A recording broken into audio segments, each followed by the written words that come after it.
Hello mga stories, welcome back sa ating channel ngayon. Pasensya na medyo meron akong may nasal congestion, may parang sipon, medyo sipon, pero ano siya, medyo barado ilong ko. Minsan, na-detect na ako ng gamot eh. Kaya tsaka expect mo baka hindi ako baka hindi na makapag-record or kailangan talaga ng pahinga for that. So, yan ang goal yung yung take medicine, uminom ako ng gamot. Yun. At minsan kumakapos yung pag-inom ako. Pero kailangan laban din. Okay, so yun lang. Okay, so ito, mag-react tayo tungkol dito sa isang influencer, no? Nagiging influencer. So, may daming hit comments, di ko alam ano yung context nito. Pero sabi daw, ito yung nagla-live selling siya. So, di ko sure, ito daw parang sa sunscreen, pero sabi daw, puro sunscreen pero hinahanap parang multi-purpose cleaner binibenta niya. Bago yun. Yan ang mahirap dyan sa mga parang tinatakpan niya yung hindi ko alam.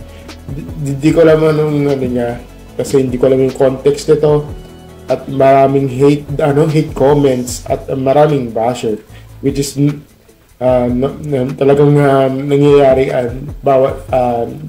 di lang sa mga influencer pati na rin sa mga celebrity.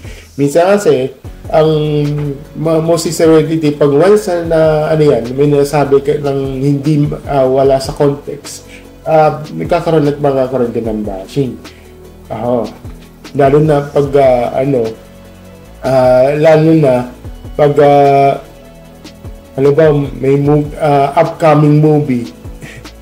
Di ba? Na sa damdamakmak ng basher. Pero ang ending, tabo-tabo ang panonood. Ano yun?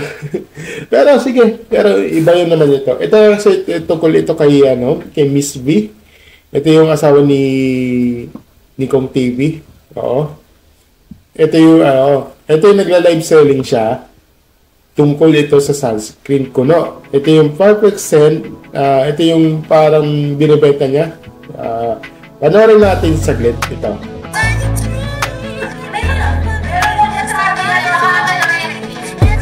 Okay, so ayan.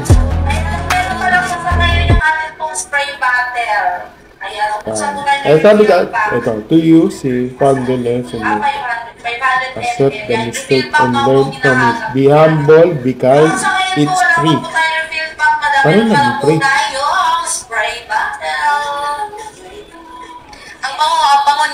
Sino na, ang dami yung mga basis sa mga nagchat-chat dyan. Ang daming basis.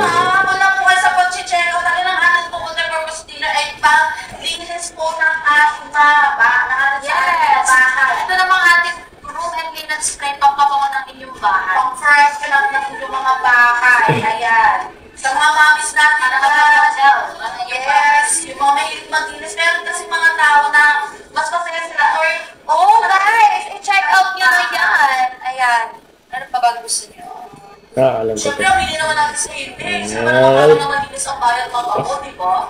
Galing ka ng trabaho, uuwi ka mo, malinis nila sa tampang ng baka. Ayan. So, maganda yan. Pag meron kayong multi-purpose cleaner and meron may maintenance spray. Kapag tas yung mag-inis, rules and maintenance spray. Talagang bongga. Lalo na kung magkakaroon kayo ng tapos papasok ang tuloy. Kasi sabi ba ang mga sa totoo lang, mahirap talaga mag-live selling. Lalo na pag yung target audience mo is about yung mga mahilig sa mga mahilig sa mga ganun na yung mga yung mga sunscreen, yung ganyan. Yung nga lang, ang dami kasing naging hate comments. Hindi ko alam, sabi niya, ito, so may nagsabi dito, hirap kasi sa kanya ay tumanggap ng mali. Nagbebenta pero parang siya lang target audience. Bakit ano ba target audience? Need mo mag-adjust ng product niya, tapos pag sinabihan na hindi maganda product, nagte-take sila na as hate comments. Hindi mo pwede constructive criticism or feedback yung magiging unbothered niya sa lugar niya din sana. Tawang-tawa ako dito. Sabi niya, tawang-tawa ako dito kagabi kasi puro scratching na multi-purpose screen na binipenta niya. Yun nga yung Tapos sabi niya, 100k sold nga daw, di ba?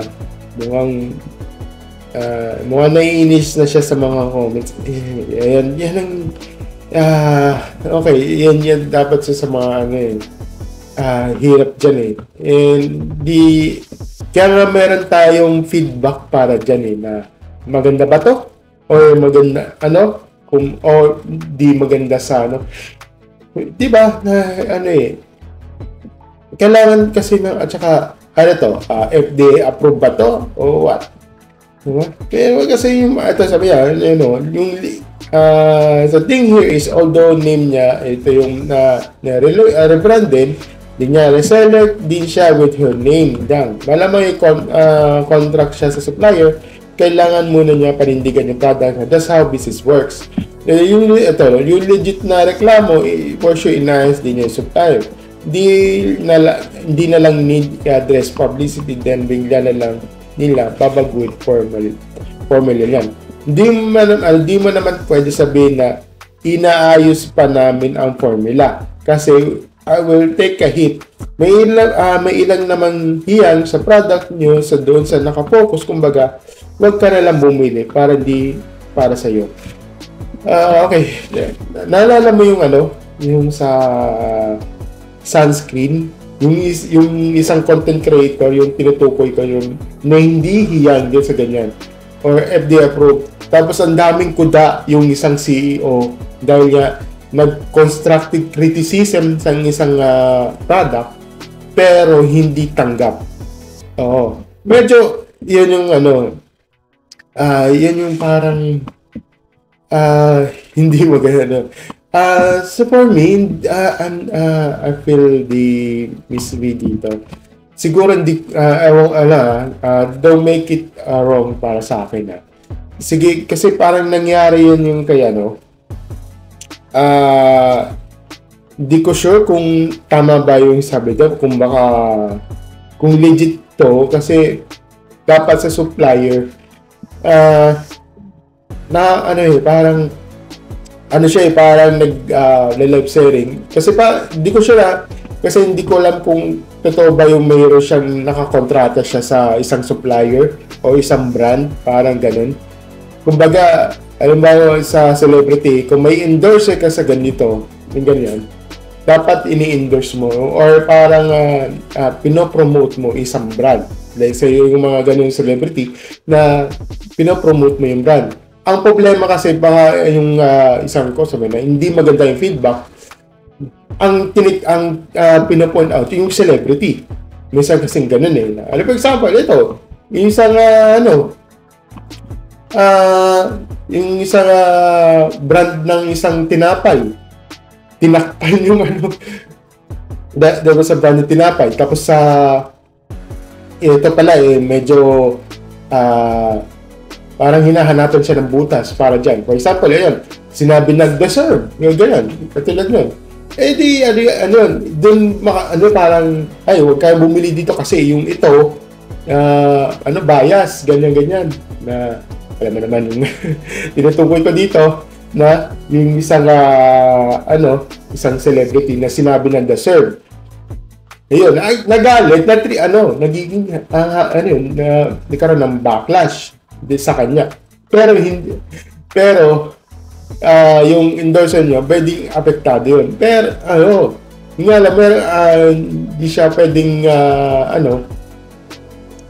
parang iti-take down mo yung, hindi, ganito, yung tangkilikin na ito kasi ito, bias siya ganyan. Nagiging out of context, di ba? Kaya, ngayon, katulad nito, yung balik tayo kay Miss V, nagkakaroon siya ng hate comments dito na nagbebenta, ayun, target audience, tapos nagiging imaginary audience na lang siya. Parang imaginary loyal. Hindi ko alam. Ayun. Sana, tama, nagiging unbothered siya sa mga yan. So, mahirap talaga maging live sell. Totoo lang. Oo. Yun. Ito, may legit na reklamo at ilang bashes lang talaga na nangyayari. So, sana sana ma-address na lang to. Hindi si V, yung supplier mismo o yung mismong kung may-ari, sino may-ari ng brand na yun, have to dapat mag-take siya ng criticism. Nagkataon si V na ewan ko lang kasi kung dun siya kung may kontrata siya tungkol dun sa brand na yun, dapat yung mismong brand na hindi ko alam sa nangyari kasi dito pa lang hindi ko alam yung context nito kasi kahit